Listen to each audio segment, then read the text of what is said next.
ओम तत्पुरुषाय विद्महे महादेवाय धीमहि तन्नो रुद्रः प्रचोदयात्।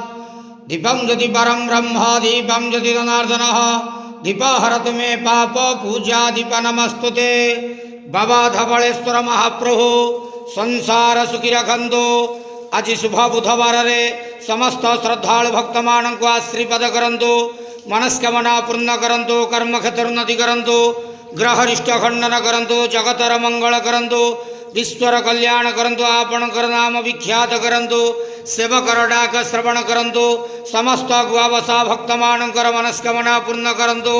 महाप्रभु धवलेश्वराय नमो नमः। संसार सुखी रखंतु आनंद जवार हरि बोलो। आज शुभ बुधवार रे समस्त श्रद्धालु भक्त मानक आशीर्वाद करंतु आनंद जवार हरि बोलो। हर हर महादेव शिव शंभो धवलेश्वराय नमो नमः।